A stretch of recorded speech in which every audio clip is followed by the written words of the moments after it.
बिस्मिल्लाहिर्रहमानिर्रहीम। अस्सलाम वालेकुम। मैं हूं सलमान हैदर। दुआ है परवरदिगार से कि उसने आपको और आपके अहले खाना को अपनी हिफ्ज़ व अमान में रखा हुआ। जी, रमज़ानुल मुबारक गुज़र गया, ईद गुज़र गया, यूँ कहिए कि वो हनीमून का पीरियड भी गुज़र गया। अब टफ़ टाइम देने का वक़्त शुरू हो गया जी, और इसका बाकायदा आगाज़ 6 जमाती अलायंस से हो चुका है, और जो ज़बरदस्त किस्म के विजुअल सामने आए हैं और खौफ का आलम दफ़ा 144 के साथ था, उसकी जब मैं डिटेल सुनाऊँगा तो बड़ा ही हैरान हो जाएँगे आप। और इस बार इतना आसान नहीं है।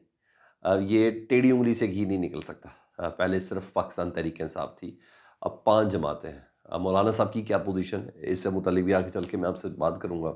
और नवाज़ शरीफ साहब ने इस्लामाबाद अचानक आमद का फ़ैसला किया, और बाकायदा तौर पर सुप्रीम कोर्ट जा रहे हैं नवाज़ शरीफ साहब। और एक बड़ा अहम तरीन मामला जो अब पॉलिटिसाइज़ होने जा रहा है, उसकी डिटेल्स हैं।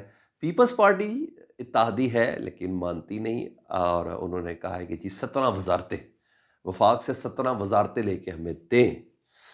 वफाक को देनी चाहिए। और यही वो बॉइलिंग पॉइंट है जिसका सिर्फ़ और सिर्फ़ फ़ायदा पाकिस्तान तहरीक-ए-इंसाफ को हो रहा है। चीज़ें मैं आपके सामने रखता हूँ। रिक्वेस्ट ये है कि चैनल अगर देखते हैं या पहली बार देखें तो चैनल सब्सक्राइब कर दें, ताकि मेरा और आपका ये राब्ता बहाल रहे। और अगर नोटिफ़िकेशन पे अगर वो कर देंगे, ऑन कर देंगे, तो आपको नोटिफ़िकेशन भी मिलते रहेंगे। सर, ईद ख़त्म हो गई है और रमज़ान ख़त्म हो गया। इसका उसी का इंतज़ार किया जा रहा था। असल टफ़ टाइम का वक़्त ये है, और इसका आगाज़ बलूचिस्तान से आज हो गया। और जनाब, इत्तेहादी जमातों का, जी हाँ, बेशतर का ताल्लुक बलूचिस्तान से, इसलिए उधर से आगाज़ किया गया। आपको पता है मौलाना फज़लुर रहमान साहब का बड़ा अच्छा खासा होल्ड है बलूचिस्तान में। अचकज़ई साहब, अख्तर बेंगल साहब जब ये ख़िताब कर रहे थे तो स्वाद आ रहा था आज। तो बहरहाल सब वहाँ मौजूद हैं, और ये 6 जमाती अलायंस है। तहरीक तहफ़्फ़ुज़ आइन का इसको नाम दिया गया है। इस अलायंस को तहरीक तहफ़्फ़ुज़ आइन का इसको दिया गया है। अख्तर बेंगल साहब ने कहा इसको 20 साल पहले शुरू होना चाहिए था। अगर ये तहरीक उस वक़्त 20 साल पहले शुरू हुई थी तो शायद आज पाकिस्तान इस मकाम पे ना खड़ा होता। बहरहाल ये कहा जा रहा है कि जिस तरह नई नवेली दुल्हन को सास हार्ड टाइम देती है ना, उसी तरह ये नई नई नवेली हुकूमत को ये अपोज़िशन, जो इत्तेहाद है ना, ये हार्ड टाइम देने जा रहा है। और तहरीक का मकसद सिर्फ़ और सिर्फ़ मैंने आपको बता दिया, ये है। पाकिस्तान तहरीक-ए-इंसाफ है इसमें, पश्तूनख्वा मिल्ली अवामी पार्टी है जी इसमें, जमात-ए-इस्लामी है, बलूचिस्तान नेशनल पार्टी है, सुन्नी तहरीक है, मजलिस वहादतुल मुस्लिमीन इसमें शामिल है। अभी तक जेयूआई से मौलाना फजल रहमान साहब का कुछ फाइनल नहीं हुआ, वो बातचीत चल रही है। और मैं आपको बड़ा ही कन्फर्म बता रहा हूँ कि ये सॉल्यूशन के बहुत ज़्यादा करीब है मौलाना फजल रहमान साहब। मौलाना साहब को भी एक पूरे शबशबे के साथ आने का बड़ा शौक है ना, कि पता चल जाए कि जी मैं ही वक़्त की सबसे बड़ी ज़रूरत हूँ, और ये ज़रूरी है। तो वो मामलात तय पाने के करीब हैं मौलाना फजल रहमान साहब। अभी फ़िलहाल ये 6 जमातें जिनका मैंने आपने लिया है, और मुझे लगता भी है कि मौलाना की शमूलियत गेम चेंजर साबित होगी इस अपोज़िशन इत्तेहाद में। और मौलाना के पास भी, वो कहते हैं ना, सूनियाँ उजियाँ हो जान गलियाँ, विच मिर्ज़ा यार फिरे। मौलाना साहब अकेले क्या करेंगे? मौलाना साहब को भी इस इत्तेहाद के साथ शामिल होना होगा। जो मेरी साफ़ियाना राय है वो मैं आपको बताता हूँ। क्योंकि असल खेल अब शुरू हो रहा है। और पहले अकेली पीटीआई थी, मारते थे, पीटते थे, घरों में घुस जाते थे, क्रैक डाउन करते थे, झंडे नहीं दिखाते। आज दिखा रहे थे ना सारे झंडे। जी हाँ, तो पहले सिर्फ़ पीटीआई थी। अब 6 जमातों का इत्तेहाद है। जमात-ए-इस्लामी से ज़्यादा स्ट्रीट पावर। जी हाँ, अगर मौलाना साहब हो गए तो फिर स्ट्रीट पावर। इतना आसान काम चीज़ नहीं है। ठीक है जी? और पहले तो पीटीआई के साथ जिस तरह का मर्ज़ी सलूक रवा रखा जा सकता था, लेकिन अब ताकत का इस्तेमाल करना इतना आसान नहीं होगा। रिपीट, ताकत का इस्तेमाल करना इतना आसान अब नहीं होगा। ठीक है जी? ये देर से ही सही, मगर बहरहाल ये स्टेप उठाया गया है। ठीक है जी? कि अपने साथियों के साथ लेके चलें। अच्छा, अब ये पशीन में जलसा था, जिस जलसे पे खैर तकरीरें बड़ी ज़बरदस्त थीं, एक बड़ा पावर शो था, इम्पैक्ट पहुँचा हर उस जगह पर जिसके लिए ये इम्पैक्ट और ये जलसा क्रिएट किया गया था। हुमायूं साहब, अचकज़ई साहब, मेंगल साहब, ये सारे उसमें मौजूद थे। और हाँ, सुनें, शश दिया, आज ही दफ़ा 144 लगाई गई पशीन में। ठीक है? तो इस पशीन में लगाने का मकसद आप समझ जाएँ कि सियासी मकसद है दफ़ा 144 लगाने का, रोकना है। अब दूसरा जलसा रात में ही चमन में है, शाम में। उधर देखें क्या कर रहे हैं। बहरहाल ताकत का इस्तेमाल करते हैं, उसको रोका जाता है या नहीं रोका जाता, क्योंकि गवर्नमेंट ये ज़हन में रखिएगा, میرا یہ فرض ہے آپ کو بتانا. گورنمنٹ وہاں پیپلز پارٹی کی ہے. گورن کون کر رہا ہے یہ دوسرا ٹاپک ہے، لیکن گورنمنٹ جو ہے نا وہ پاکستان پیپلز پارٹی کی ہے.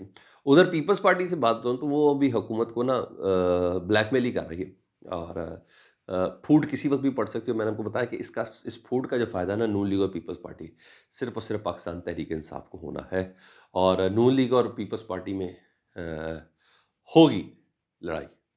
اس کا پتہ چل رہا ہے کیونکہ حکومتی اتحادی ہیں پیپلز پارٹی والے نون لیگ کے، لیکن وہ کہتے ہیں کہ پی پی تو حکومت کا حصہ ہے نہیں، ہم نے تو کوئی وزارتیں لی نہیں ہیں. ہاں وزارتیں نہیں لے رہے، لیکن وزارتیں لینے کا طریقہ کار مختلف ہو گیا جی. نثار کھوڑو صاحب، آپ نے نام تو سنا ہوگا، پیپلز پارٹی کے کہتے ہیں سینئر ترین رہنماؤں میں سے، انہوں نے مطالبہ کیا کہ این ایف سی ایوارڈ کے تحت 17 وزارتیں مرکز کی وہ صوبوں کو دی جائیں. 17 وزارتیں، یعنی ہم نے مرکز میں صوبے نہیں، وزارتوں کو ادھر کا کوئی طریقہ نہیں ہے. وہ کہتے ہیں 18ویں ترمیم کا حوالہ دیتے ہیں کہ وفاقی وزارتیں صوبوں کو دی جائیں. یعنی وہ کہتے ہیں کہ ابھی 18ویں ترمیم کے تحت صوبوں کی جو خود مختاری والا کانٹریکٹ تھا وہ ابھی تک پورا نہیں ہوا. اس سے 300 ارب روپے کا وفاق کا بوجھ کم ہوگا. یعنی وفاق وہ 300 ارب روپیہ صوبوں کو دے گی. یعنی اب یوں کہہ لیں کہ مرکز میں وزارتیں نہیں چاہیے پیپلز پارٹی کو، وہ کہتے ہیں پیسہ دیتے ہیں صوبے میں. اس کا سادہ الفاظ میں یہ ہے مطلب. تو وفاق تو ظاہری بات ہے کبھی بھی نہیں کرے گا، یہ نہ پوزیشن ہے نہ ایسا ہے. تو یہ بھی ایک بہت بڑا بوائلنگ پوائنٹ ہو سکتا ہے، میٹر آف ڈسکشن ہو سکتا ہے، میٹر آف ڈسپیوٹ ہو سکتا ہے پیپلز پارٹی ان کا. پھر بتا رہا ہوں، وہ کہہ رہے ہیں کہ 17 وزارتیں وفاق سے ختم کر کے صوبوں کو دے دی جائیں، اور اس کا جو 300 ارب روپیہ وہ صوبوں کو دیا جائے. ٹھیک ہے، تو یہ بھی ایک پوائنٹ شروع ہو چکا ہے. ویسے بھی پیپلز پارٹی اپنی طرف سے بھرپور کوشش کر رہی ہے کہ جس طریقے سے معاملات کو آگے لے کے چلے، کیونکہ میں نے بتایا کہ جب ٹیبل ٹرنز ہونی ہے، جب اوراق پلٹے جانے، تو پہلا بینیفشری جو ہوگا نا وہ پیپلز پارٹی ہوگی. جی ہاں، حکومتی لحاظ سے. حکومتی لحاظ سے عوام کس کو سمجھ رہی ہے، وہ اٹس این ادر تھنگ. حکومت لینے کے حوالے سے گیموں میں تو بڑا کچھ ہو جاتا نا سر. تو یہ سب چیزیں. ادھر بڑی خبر یہ ہے کہ نواز شریف صاحب نے اسلام آباد آنے کا فیصلہ کیا، اور بڑا ٹیکنیکل فیصلہ. 6 ججز کا خط والا معاملہ ہے نا جی، یہاں جس پہ فل بینچ بننا تھا، جس کا ایک جج صاحب بھی بینچ سے علیحدہ ہو گئے ہیں، تمن اللہ صاحب کی ریزرویشنز اس کی بینچ کے اوپر اور اس سو موٹو کے اوپر. تو اس ججز کے خط پر باقاعدہ فریق بننے کا فیصلہ کیا میاں محمد نواز شریف صاحب نے خود، بذات پارٹی نہیں، اپنی ذات کی حد تک انہوں نے باقاعدہ فریق بننے کا فیصلہ کیا تاکہ اس تمام معاملے کو بھرپور طریقے سے پولیٹیسائز کیا جا سکے.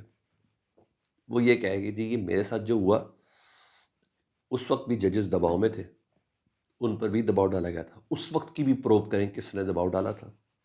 ٹھیک ہے، شوکت صدیقی کے دعوے کے مطابق کہ باقاعدہ پریشر ڈالا گیا تھا، اس کی بھی پوری تفتیش ہونی چاہیے، اس کی بھی پوری تحقیقات ہونی چاہیے.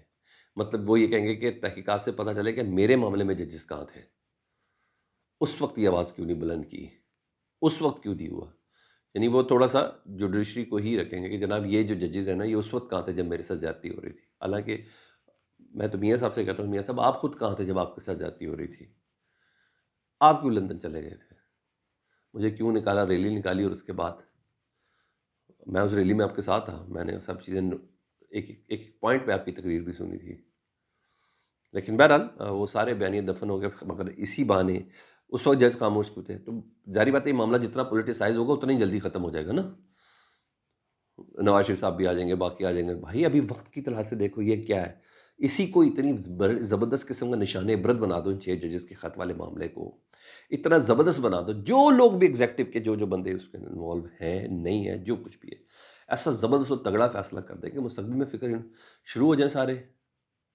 تو بعد پھر ایک لمبی گیم شروع ہو گئی، یعنی سو لانگ یہ والا معاملہ چلے گا. تو اسی بہانے بہرحال نون لیگ کو ایک سوڈو سا بیانیہ ضرور مل جائے گا جس کو آگے چل کے کیش کریں، کیونکہ ان کے پاس اس وقت سب کچھ ہے، بیانیہ نہیں ہے. اسی بیانیے کے لیے میری پریڈکشن ہے کہ نواز شریف صاحب چند روز میں ایک عدد پریس کانفرنس کریں گے. ٹھیک ہے جی، اس بیانیے کو حاصل کرنے کے لیے وہ جاوید لطیف صاحب کی پریس کانفرنس ہوگی اور رانا ثناء اللہ صاحب ٹائپ کی پریس کانفرنس ہوگی. یہ ممکن ہے. اس پہ صرف اور صرف وہ جو مشورے لیے گئے ان کے جواب آنے کا انتظار ہے، جن سے مشورے لیے گئے. یہ سر اپڈیٹ چل رہی تھی. فیڈ بیک سے متعلق ضرور آگے کریں. پھر ریکویسٹ، چینل دیکھیں تو چینل سبسکرائب کرتے ہیں. اللہم صلی علی محمد و آل محمد.